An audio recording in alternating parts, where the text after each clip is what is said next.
Pealinna noorsootöötajad otsivad võimalusi uues keerulises majandusolukorras oma töö jätkusuutlikkust säilitada ning mitte vähendada noortele suunatud projektide ja ettevõtmiste mahtu ning kvaliteeti. Eelmisel nädalal korraldatud noorsootöö foorum oli järjekorras juba 5, kuid kui eelmistel kordadel keskenduti ilmselgelt noorsootöö igakülgsele edendamisele ja mis salata, võimalusi selleks paistis olevat piisavalt, siis nüüd on olukord mõnevõrra muutunud.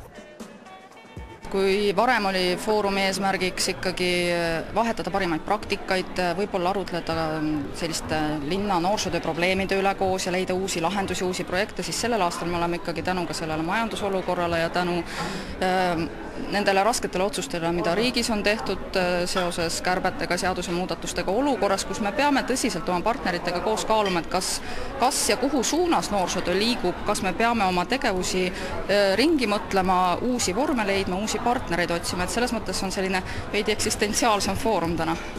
Foorumi eesmärgiks oli äratada sügavam ja sisukam arutelu noorte kaasalöömisest kogukonnas, ühiskonnas ning noortele suunatud vaba aja teenuste korraldamisest Eestis.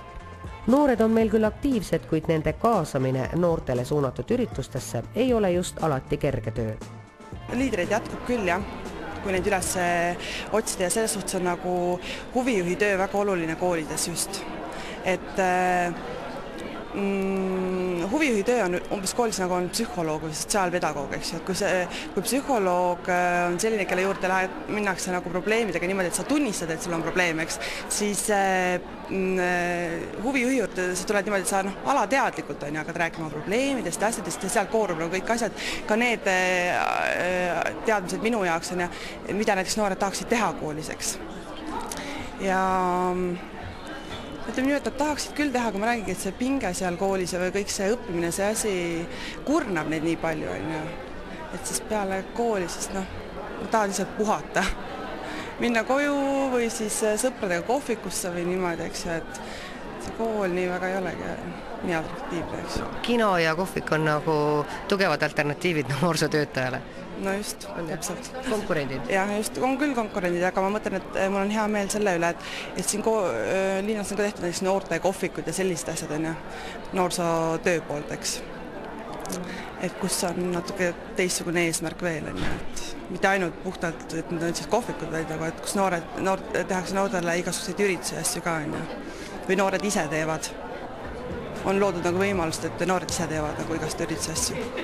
Tallinnas elab üle 80 000 noore vanuses 7–26 eluaastat. Noortele suunatud tegevusi linnas koordineerib Tallinna Spordi- ja Noorsooamet. Aktiivne töö käib aga suures osas just linnaosade tasemel, kus tegutsevad noorsootöötajad ja noortekeskused. Seal tunnetatakse kõige teravamalt kitsama eelarve võimalusi.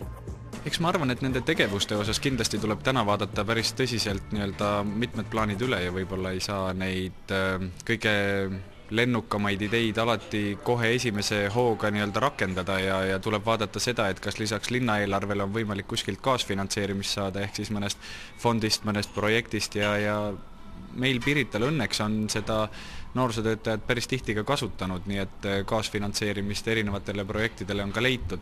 Aga loomulikult, ega kõik head mõtted täna enam võib-olla teoks ei saa, aga ma arvan, et kvaliteet sellest oluliselt kannatanud ei ole, et pigem võib-olla selliseid uusi huvitavaid ettevõtmisi ja näiteks ka oma linnaosa piiridest ja oma sellest noortekeskuse maja piiridest natukene välja saada, et see on kindlasti raskemaks läinud.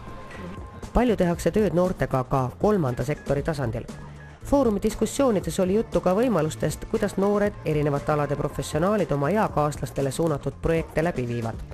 Näiteks PÖFFi noorte ja lastefilmide programmi juht Mikk Randström on koolides väga tihe külaline, viies läbi õpitubasid ning tutvustades filmimaailma.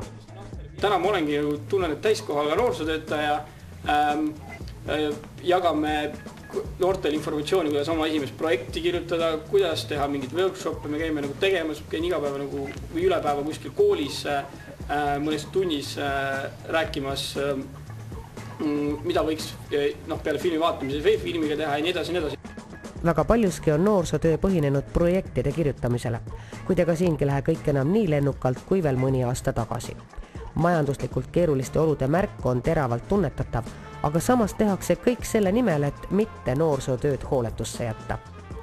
No kokku tuleb tõmmata, aga hoog on endiselt sees, et seda rohkem hoogu saab anda nagu innovatsioonile, saab anda rohkem tegemiseks noortele endile, et noorsootöö on alati väikese eelarvega suutnud palju ära teha, et küllap me suudame ka praegu palju ära teha ja ei, seda hoogu nagu maha ei tahaks võtta, et pigem me tahame veel rohkem hoogu sisse lükata, motiveerida noorsootöötajaid, motiveerida meie partnereid kolmandast sektorist, et teeme ikka, teeme paremini, teeme veel odavamalt, teeme koostöös, et hoog on sees. Noori tuleb juurde, kes on hõivatud? Jah, selles mõttes näiteks on kasvanud meie infoportaali külastuste arv, et selles mõttes on näha, et noored otsivad neid võimalusi.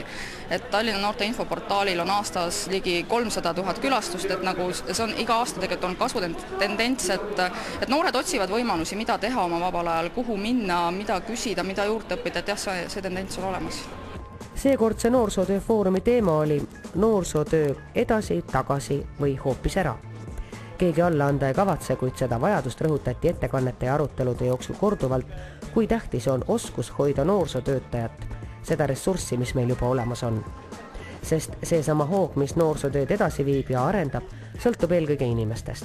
Nad on meil küll olemas, kuid nende töö ei ole just väga kõrgelt tasustatud ning suure osa oma ettevõtmistest viib noorsootöötaja ellu tihtilugu vabast tahtest ning entusiasmi toel.